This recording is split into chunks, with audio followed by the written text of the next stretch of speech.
रहस्यमयी छत वाला ससुराल। रात का अंधेरा है, बिजली चमक रही है और छत से छन छन छन की आवाज आ रही है। भैया, कई दिनों से ये आवाज आ रही है। आपको क्या लगता है वहां क्या है ऊपर वाले कमरे में? ये घर सालों पुराना है धीरज, और त्रिकोण भी है। ऐसे घरों में ना ऐसे कई राज होते हैं जिनके बारे में हम नहीं जानते। तो भैया, अब हमें ये घर छोड़ना होगा। ये घर पापा की आखिरी निशानी है। हम ये घर नहीं छोड़ सकते धीरज। लेकिन ये छत पर आवाज है, ये खौफ, ये सब कैसे डील करेंगे हम? हमें इससे खुद ही डील करना होगा। मैं कल ही मंदिर के पंडित जी को बुला कर लाता हूं। अब वही हमें कोई रास्ता दिखा सकते हैं। तब तक ना हम दोनों ऊपर जाएंगे और ना ही मां को जाने देंगे। घर की रहस्यमयी घटनाओं से छुटकारा पाने के लिए धीरज और विहान ने बड़े मंदिर के बड़े पंडित जी को बुला लिया, जो छत पर गए और उन्होंने दरवाजे पर मौली को बांधकर कहा, आज के बाद इस मौली को कोई भी नहीं खोलेगा। अगर ये मौली और दरवाजा खुला तो अनर्थ हो जाएगा। जी पंडित जी, हम इस बात का ध्यान रखेंगे कि ये दरवाजा ना खुले। क्या हमें इस चीज से मुक्ति मिल सकती है? समय आने पर अवश्य ही आपको इस खौफ से मुक्ति मिल जाएगी, किंतु तब तक आपको ये ख्याल रखना होगा, चाहे कुछ भी हो जाए, लेकिन यहाँ इस दरवाजे के पास नहीं आना है। जी पंडित जी, हम पूरा ख्याल रखेंगे इस बात का। पंडित जी के मौली को बांधने के बाद छत पर विहान और धीरज ने आना जाना कम कर दिया था। वो इस बात का ख्याल रखते थे कि कोई भी रात के वक्त वहां ना जाए। लेकिन विहान की शादी के बाद उसकी पत्नी काजल को ये बात कुछ समझ में नहीं आ रही थी कि आखिर क्यों उसके ससुराल में उनकी छत इतनी रहस्यमयी है। अरे बारिश हो रही है, मैं छत से कपड़े उतार कर लाती हूँ। नहीं, कोई जरूरत नहीं है। सूरज ढल गया है, छत पर जाने की कोई जरूरत नहीं अभी। अरे लेकिन छत पर कपड़े सुबह तक सारे खराब हो जाएंगे, भीग जाएंगे, फिर से धोने पड़ेंगे। हाँ तो कोई बात नहीं, फिर से धो लेना, लेकिन इस वक्त तुम्हें छत पर जाने की जरूरत नहीं है। मैं जब से इस घर में आई हूँ तब से सुन रही हूँ, सूरज ढलने के बाद हमें छत पर नहीं जाना है, और चाहे जो भी हो जाए लेकिन उस दरवाजे को नहीं खोलना है। लेकिन आज तक आपने ये नहीं बताया कि ऐसा क्यों करना है। कुछ तो वजह होगी इसकी। वजह है तभी तो कह रहे हैं तुमसे कि वहां जाने की कोई जरूरत नहीं है। हमने कह दिया ना, नहीं जाना तो बस नहीं जाना। ठीक है, हम ऐसे तो चुप नहीं रह सकते हैं। हमें जाकर देखना ही होगा कि आखिर वहां है क्या ऐसा जो आप हमें मना कर रहे हैं। आज रात जब सब लोग सो जाएंगे तो हम वहां जाएंगे। रात को सबके सोने के बाद अब हम जाकर देखते हैं आखिर वहां रात को होता क्या है। रात को बिजली चमक रही है, कपड़े छत पर उड़ रहे हैं, हवाएं चल रही हैं, और जब काजल वहां पहुंचती है तो वही छन छन नाचने की आवाज। ये कैसी आवाज है और इस कमरे के अंदर कौन नाच रहा है? तभी उसे कांच टूटने की आवाज सुनाई देती है। हाँ, कौन है वहां? विहान जी सच कह रहे थे, हमें यहां नहीं आना चाहिए। हे भगवान, पता नहीं क्या है इस कमरे में, हम तो भाग रहे हैं। उस रात काजल ने जो मंजर देखा और सुना, उससे अगली सुबह उसे बुखार सा आ गया, लेकिन उसने किसी को बताया नहीं कि उसने रात को वहां क्या देखा था। अरे क्या हो गया एक रात में अचानक? नहीं कुछ नहीं, बस यूं ही बारिश का मौसम है तो तबीयत जरा नरम सी हो गई। अरे बहू, तुम छत से कपड़े ले आई थी क्या कल तो बहुत बारिश हो रही थी। छत नहीं तो हम क्यों जाएंगे छत पर, हम नहीं गए थे। क्या हुआ भाभी, अब इतनी परेशान क्यों लग रही है? माँ तो बस पूछ रही है कि आप कपड़े लाई थी या नहीं। कुछ हुआ है क्या? नहीं कुछ नहीं हुआ है, हम कपड़े नहीं लाए, वहीं छत पर पड़े हैं। अच्छा कोई बात नहीं, हम ले आते हैं। माँ जी वहां संभल कर जाइएगा। क्या हो गया तुम्हें, ऐसा क्यों कह रही हो? अभी तो सुबह है, क्या ध्यान से जाना? नहीं, वो यूं ही कह रहे थे, माँ जी को ध्यान से जाइएगा, छत पर सीढ़ियां हैं और बारिश भी हुई है ना तो। अच्छा ठीक है, अब तुम आराम करो, हम तुम्हारे लिए दवाई ले आते हैं। जी। छत के उस हादसे के बाद तो काजल को भी डर लगने लगा था। उसने भी छत पर जाना बंद कर दिया था और धीरे धीरे उस बात को वो भूल भी गई। लेकिन कुछ सालों के बाद ये बात फिर से निकली जब धीरज की शादी हुई तब। हम सब ने तो समझ लिया है कि ऊपर की छत पर नहीं जाना है, लेकिन हम आरोही से क्या कहेंगे? अरे वो तो काफी खुले विचारों वाली है, इन सब में कोई विश्वास नहीं है। हम उससे शादी के पहले कुछ नहीं कह सकते, क्योंकि उनके परिवार को भी हम पर शक होगा कि न जाने हम उनसे क्या छुपा रहे हैं। मुझे भी यही लगता है, क्योंकि किसी को भी बताना कि हम छत पर क्यों नहीं जाते हैं, उनको इस बात पर विश्वास ही नहीं होगा कि हमारी छत रहस्यमयी है। कहीं ऐसा ना हो कि आरोही के माता पिता हमारी शादी कैंसिल कर दे। नहीं, हम ऐसा नहीं होने दे सकते हैं। हम एक काम करते हैं, हम शादी भी घर से नहीं रखते हैं, हमारा ध्यान न हुआ और कोई मेहमान ऊपर छत पर चला गया तो अनर्थ हो जाएगा। तो ठीक है, मैं कोई धर्मशाला बुक कर लेता हूँ, वहीं मेहमानों को रुकाएंगे। हाँ, बस ये शादी सही से हो जाए, उसके बाद आरोही जब इस घर में आएगी तब हम उसे धीरे धीरे सब कुछ बता देंगे। हाँ, यही सही रहेगा सबके लिए।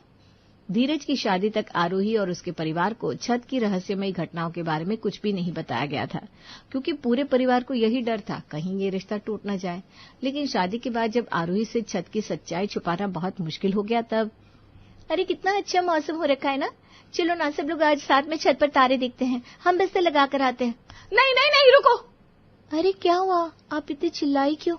नहीं नहीं, हम कहाँ चिल्ला रहे हैं, हम बस ये कह रहे हैं कि छत पर ना इस वक्त मच्छर होते हैं, हम सबको काट खाएंगे, इस वक्त छत पर नहीं जाना चाहिए। हाँ काजल, भाभी बिल्कुल सही कह रही है, इस वक्त छत पर मच्छर होते हैं, हम लोग बैठ भी नहीं पाएंगे। बस इतनी सी बात, तो हम मच्छर भगाने का कोयल जला लेते हैं, आप लोग टेंशन मत लीजिए। अरे टेंशन लेने वाली ही तो बात है, आप इसे कैसे समझाए? भाभी कुछ और सोचिए ना जिससे इसे रोक सके। क्या सोच रहे हैं आप सब, चलिए ना हम बिस्तर लगा देते हैं। अरे आरोही, ये धीरज है ना, इसे रात को तारों के नीचे नींद नहीं आती। हाँ धीरज, तुम्हें नींद नहीं आती ना? भाभी बिल्कुल सही कह रही है, हमें तारों के नीचे नींद नहीं आती। तुम कब सोए हो तारों के नीचे जो तुम्हें पता है? और ठीक है, हम सोने को नहीं कह रहे, हम सिर्फ बैठकर हवा खाने को कह रहे हैं। हवा ही तो पसंद नहीं है इसे, ये तो मुश्किल से सांस लेता है, वरना हवा इसे बिल्कुल पसंद नहीं है। हाँ तुम चलो ना, हम कमरे के पंखे की हवा खाते हैं। अरे अभी तो तुमने कहा हवा पसंद नहीं है। अरे चलो ना यार, हम क्या हवा में बातें कर रहे हैं, चलो चलो। अरे आरोही से ज्यादा दिन तक छत की बात छुपाना सही नहीं होगा, हमें उसे सब कुछ बता देना चाहिए। अरे क्या बताए कि छत पर कोई रात को नाचता है लेकिन वो दिखाई नहीं देता? अब जो है वो बताना तो पड़ेगा ना। तो एक काम करते हैं, कल उसे सब मिलकर बताते हैं, हमारे अकेले की बात शायद वो नहीं मानेगी। ठीक है, कल रात को सब लोग मिलकर उसे सच बताते हैं। आरोही जब से इस घर में आई थी तब से उसे छत पे जाने से रोका जा रहा था, लेकिन अब उससे ज्यादा दिनों तक सच नहीं छुपाया जा सकता था, इसलिए पूरे परिवार ने मिलकर ये तय किया कि आज उसे सब कुछ सच सच बता देंगे। क्या आप लोग कह रहे हैं छत पर कोई आत्मा रहती है और वो घुंघरू पहनकर डांस करती है?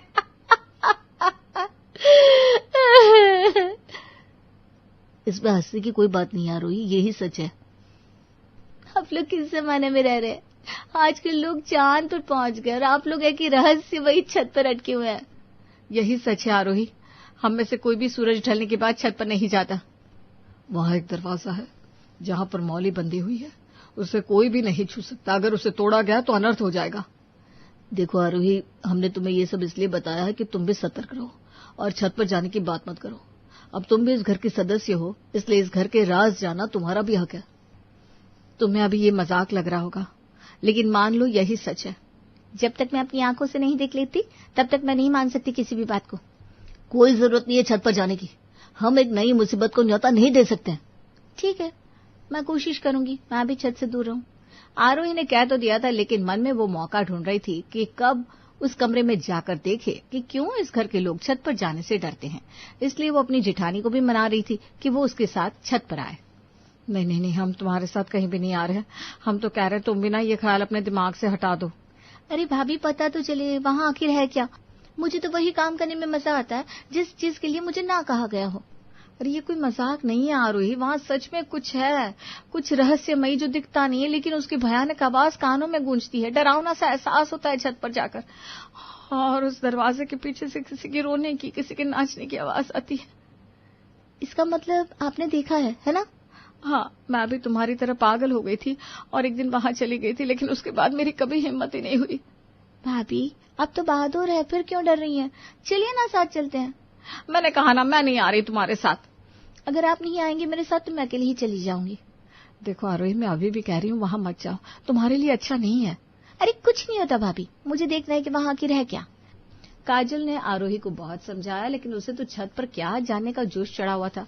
उसने अपनी जेठानी की एक नहीं सुनी और रात को 12 बजे छत पर चली गई। छत पर जैसी वो जा रही थी वैसे वैसे डर का माहौल बढ़ता ही चला जा रहा था। आरोही के कदम जैसे आगे बढ़ रहे थे, उसके साथ ही घुंघरू की छन छन और तेज हो रही थी। दरवाजे के उस पार से किसी के नाचने की आवाजें आ रही है।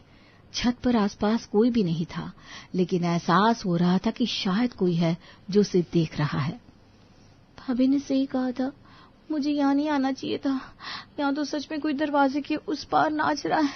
मैं ही पागल थी जिसे देखना था। चिल्ला रही, यहाँ से भाग जा। तभी वो भागते हुए दरवाजे की मौली से टकरा जाती है और वो खुल जाती है। हे भगवान, ये मुझसे क्या हो गया? ये मौली तो टूट गई, अब मैं क्या करूं? दरवाजे के उस तरफ से आवाजें आनी शुरू हो जाती है, जिससे आरोही डर जाती है। Mummy, mummy! आरोही डर के मारे चीखती हुई नीचे की तरफ भाग जाती है। अरे क्या हुआ, इतनी चीख क्यों रही हो? तुम्हें मना किया था ना, फिर भी ऊपर गई थी। अरे तुम कुछ मानती क्यों नहीं हो? अब देख लिया ना खुद की क्या हुआ। हाँ, हमने देख लिया, हमारी मत मारी गई थी कि हम वहां गए थे, लेकिन हमसे एक गलती होगी वहां। ये मत बोलना कि तुमने उस दरवाजे की मौली को तोड़ दिया है। सॉरी, गलती से टूट गई। क्या? अरे धीरे, मां सो रही है। ये तुमने क्या किया आरोही? तुमने अनर्थ कर दिया। अब वो बाहर घूमने लगेगी, नाचने वाली। अब हम क्या करेंगे? अब तो एक ही इंसान है जो हमें उससे बचा सकते हैं, बड़े मंदिर के छोटे पंडित जी। तो हम कल ही उन्हें बुला लेते हैं। ये पंडित जी कम और जोकर ज्यादा लग रहा है मुझे। ऐसा नहीं कहते। पंडित जी बड़े ही पहुंचे हुए सिद्ध बाबा है। इनकी पहुंच भूत प्रेतों, यहाँ तक कि चुड़ैलों तक से कांटेक्ट कर लेते छोटे पंडित जी। पंडित जी, अब आप ही हमें इस समस्या से बचाइए, हमारे पास और कोई रास्ता नहीं है। बड़े पंडित जी ने जो मौली बांधी थी वो टूट गई है, अब आप इसे काबू में करिए। पहले ये बताओ कि तुम्हें हम में कुछ बदलाव दिख रहा है? कैसा बदलाव छोटे पंडित जी? हाँ, ऐसा लग रहा है कि आप नहाए नहीं है बहुत दिनों से। और ही कुछ भी मत बोलो।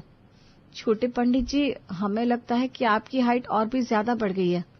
सबके सब मूर्ख हो तुम लोग। हमने नया हेयर कट करवाया है, तुम में से किसी ने नोटिस नहीं किया? बदलाव नहीं दिख रहा है क्या? हाँ, दिख रहा है, दिख रहा है। और हाँ, दिख रहा है, किसने कहा नहीं दिख रहा है? अब बिल्कुल अलग दिख रहे हैं छोटे पंडित जी। हाँ। कहाँ से अलग दिख रही है? लाल बंदर तो दिख रहे हैं। अरे चुप करो ना तुम। हम जानते हैं कि हमारे सिवा इस मुसीबत को कोई भी हल नहीं कर सकता।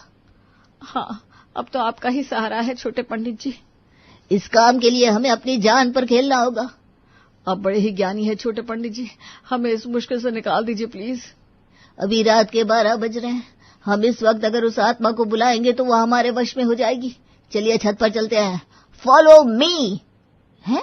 ये पंडित जी अंग्रेजी भी बोलते हैं? अरे चुपचाप चलो ना। माँ को नहीं उठाते, उन्हें आराम करने देते हैं, बाकी सब जाओ। छोटे पंडित जी छत पर पहुंचते हैं और मंत्र पढ़ने शुरू करते हैं। हवाएं तेज होती जा रही थी, खिड़कियां अपने आप बंद चालू हो रही थी और अंदर कमरे से किसी के हंसने की आवाजें आ रही थी। सब लोग पीछे हट जाओ, आज हम इस दरवाजे को खोल रहे हैं। पीछे पीछे, सब लोग पीछे हो जाओ। जय भवानी माँ। अयो, ये किसकी माँ बैठी है यहाँ? माँ, आप यहाँ क्या कर रही हैं? अरे वो हम यहाँ। माँ जी, आपके पैरों में ये घुंघरू, इसका मतलब आप ही यहाँ पर डांस करती थी? और ये दारू की बोतल? देखो, तुम्हारे पिताजी पीते हैं ये, तो उन्होंने कहा था उन्हें मेरा नाचना बहुत पसंद है, तो वो रोज रात को दारू पीते हुए मेरा नृत्य देखते थे, इसीलिए जल्दी ऊपर चले गए। मैं तो उनकी यादों को ताजा करती हूँ। अरे ये उनकी यादों को नहीं, खुद को ताजा रखे हुए हैं।